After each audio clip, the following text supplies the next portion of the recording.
Hello everybody, I hope you all are doing well in your studies. So मैं अब बताने जा रही हूँ मेरा officer scale 1 RRB officer scale 1 का स्कोर कार्ड कि मेरे कितने मार्क्स आए हैं, कितने स्कोर्स आए हैं। और मैं आपको बता दूँ कि मेरा जो स्कोर कार्ड है वो बहुत ही ज़्यादा शॉकिंग है।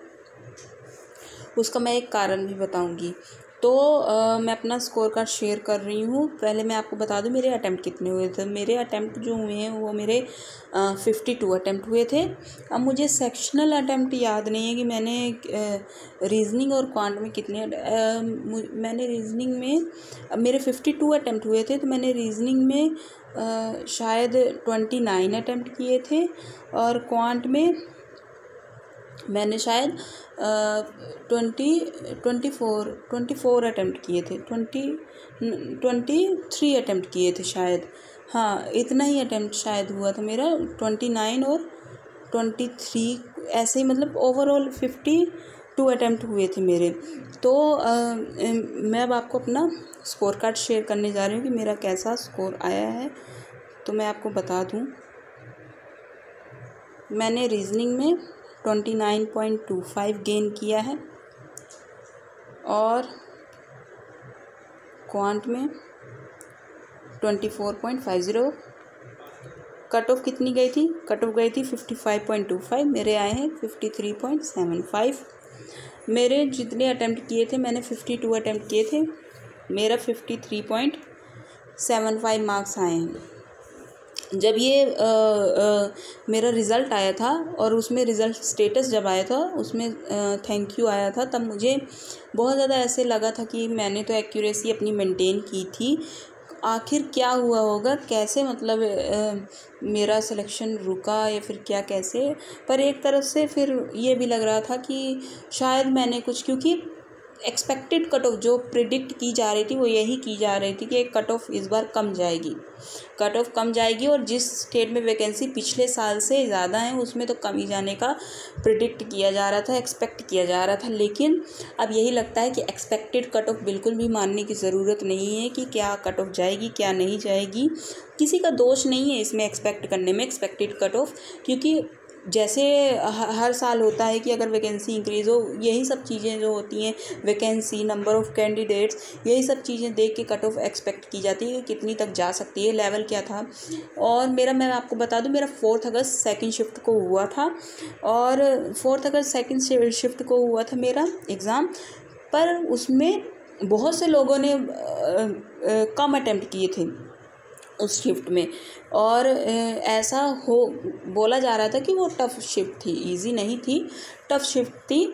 हाँ, कुछ लोगों ने ज़्यादा भी अटेम्प्ट किए होंगे तो उनको इजी लगी होगी, लेकिन हम जब टफ़ शिफ्ट देखी जाती है तो उसमें यही देखा जाता है कि कितने ज़्यादा लोगों ने कम अटेम्प्ट किए हैं उस शिफ्ट में, ना कि ये देखा जाता है कि कितने लोगों ने ज़्यादा अटेम्प्ट किए। क्योंकि अगर 100 में से अगर 60 लोगों ने कम अटेम्प्ट किया है और 40 लोगों ने ज़्यादा अटेम्प्ट किया है, तो उसे टफ शिफ्ट ही माना जाएगा 40 स्टूडेंट्स को। क्योंकि उसमें 1-2 क्वेश्चन ऐसे ट्रिकी थे, अगर कोई उसमें फंस गया है तो उसका नहीं हुआ है, और अगर कोई उसमें नहीं फंसा है तो उसका अच्छा खासा अटेम्प्ट हुआ है।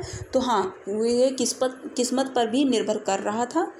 तो यही सब चीज़ें थी। अब कैसे क्या हुआ, किसी अभी मैं बहुत सारा मैंने देखा है ये सब चीज़ें कि कोई स्टूडेंट्स हैं जिनके 16 to 17 मार्क्स भी नॉर्मलाइजेशन में जिन्हें मिले हैं। कोई बोल रहा है कि हमने 19 अटैम्प्ट किए थे, हमें 27 मिल गए क्वांट में। कोई बोल रहा है रीजनिंग में 18 अटैम्प्ट किए थे तो 27 मार्क्स हमें मिल गए हैं। तो ऐसा हुआ है, हो गया। मुझे इन सब चीज़ों से कोई वो नहीं है, मेरा नहीं हुआ है तो नहीं हुआ है और मुझे आगे का देखना है। पर हाँ, अब एक्सपेक्टेड कट ऑफ पे मैं इतना बिलीव नहीं करूँगी, मैं अपनी किस्मत और अपने मेहनत पर बिलीव करूँगी कि अगर मेरी किस्मत में होगा वो सिलेक्शन तो होगा, नहीं होगा तो नहीं होगा। मैं अपना 100% देने की कोशिश करूँगी, क्योंकि पहले से अब कंपटीशन बढ़ गया है। पहले होता था एग्ज़ाम्स में कि कट ऑफ का थोड़ा रहता था, प्रिडिक्टेड ही रहती थी कट ऑफ कि हाँ इतनी तक जाएगी, लेकिन अब कोई भी प्रिडिक्टेड कट ऑफ नहीं। पिछले साल ही बोल रहे थे कि ज़्यादा कट ऑफ जाएगी, लेकिन पिछले साल अनप्रिडिक्टेड कट ऑफ चली गई, और मेंस में भी अनप्रिडिक्टेड गई, प्रीलिम्स में भी अनप्रिडिक्टेड कट ऑफ गई आरआरबी की। और इस साल भी अनप्रिडिक्टेड ही है, क्योंकि कुछ स्टेट्स में बहुत बहुत ही ज़्यादा लोवेस्ट जिसे बोलते हैं कट ऑफ का, मतलब किसी ने एक्सपेक्ट ना किया हो कट ऑफ कि इतनी जा सकती है, उतनी कट ऑफ गई है। और किसी किसी स्टेट में भी एक्सपेक्ट ना की जाए, जैसे हरियाणा में हो गए 61 पॉइंट कुछ है, पता नहीं कितनी है, इतनी, ये भी एक्सपेक्टेड नहीं था कि इतनी ज़्यादा चली जाएगी, क्योंकि बोला जा रहा था कि इस बार सेक्शनल टाइमिंग है, हार्ड शिफ्ट, जिनकी अच्छा हार्ड शिफ्ट आई या फिर इजी शिफ्ट आई, तो ये इन सब चीज़ों को देखते हुए भी थोड़ा सा दुख लगता है कि अगर कोई इजी शिफ्ट में फंस गया तो उसका भी भरोसा नहीं है कि उसका नॉर्मलाइजेशन नंबर कमेंगे कि बढ़ेंगे, और किसी का हार्ड शिफ्ट में फंस गया तो उसका भी भरोसा नहीं है कि नॉर्मलाइजेशन में कम नंबर बढ़ेंगे कि कम हो जाएंगे कि क्या होगा। कोई इसमें अब जो है तो अपनी किस्मत पे भरोसा करना पड़ेगा कि ये हमारी किस्मत है, बस इसे करो और मेहनत करो, होगा तो होगा, नहीं होगा तो नहीं होगा, फिर वो अलग बात हो जाएगी। तो ये था। और हाँ, ये बात और कि मैं इसमें अपनी गलती मानती हूँ कि हाँ, मुझे अगर मेरा वो क्वेश्चन ना फंसा होता तो मेरे अटेम्प्ट और होते, तो इसमें मैं अपनी भी गलती मानती हूँ। लेकिन जो हुआ सो हुआ, अब मुझे इसे लेकर नहीं बैठना है। अब मैं अपनी अगले आरआरबी क्लर्क और आईबीपीएस क्लर्क की तैयारी और आईबीपीएस पीओ, जो आगे पीओ प्री है, मेन से सब की मैं तैयारी पर जुट जाऊँगी और अपनी मेहनत नहीं छोड़ूंगी मैं। बाकी क्लियर होना ना क्लियर होना, कभी कभी किस्मत पर भी मुझे छोड़ना पड़ेगा ये चीज़, और हम सबको कभी कभी सोचना पड़ेगा कि हो गया हमारी किस्मत में ये नहीं था इस साल, इसलिए नहीं मिला है तो कोई बात नहीं, हम आगे। क्योंकि अगर जो गवर्नमेंट जॉब की तैयारी करता है या फिर किसी भी जॉब की तैयारी करता है, किसी भी कॉम्पिटिटिव एग्ज़ाम की तैयारी करता है, तो उसे बहुत ज़्यादा मजबूत होके चलना पड़ता है, क्योंकि फेलियर्स भी आते हैं, तो उन फेलियर्स को लेकर नहीं बैठना है, उनसे सीखकर आगे बढ़ना है। और हिम्मत जुटा करके बोलते हैं कि अगर एक सीढ़ी से गिर भी गए फिर भी हिम्मत जुटा के सभी सीढ़ियों को चढ़ना है, अच्छे से मेहनत करनी है, तो वो करनी बात है। बाकी मुझे इस चीज़ की खुशी है कि मेरी एक्यूरेसी में कोई भी गड़बड़ी नहीं हुई है।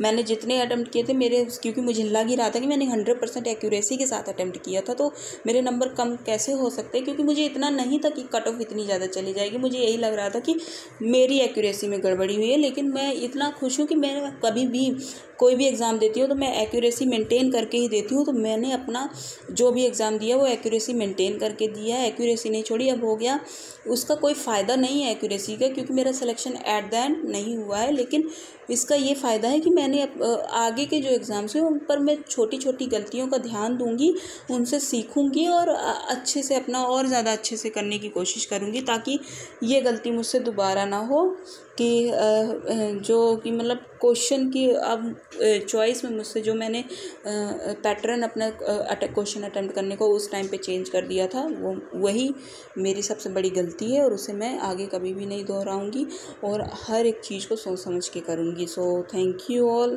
मेरे चैनल को सब्सक्राइब कर लीजिएगा, ये फर्स्ट टाइम मैं ऐसे बोल रही हूँ। मेरे चैनल को सब्सक्राइब कर लीजिएगा, वीडियो को शेयर करिए अगर पसंद आई है सबके साथ, अगर आपको कुछ सीखने को इस वीडियो से मिला है, और हर एक वीडियो से अगर मेरी वीडियो सीखने को मिलता है तो मोटिवेट करने के लिए लाइक भी कर दीजिएगा। Thank you all.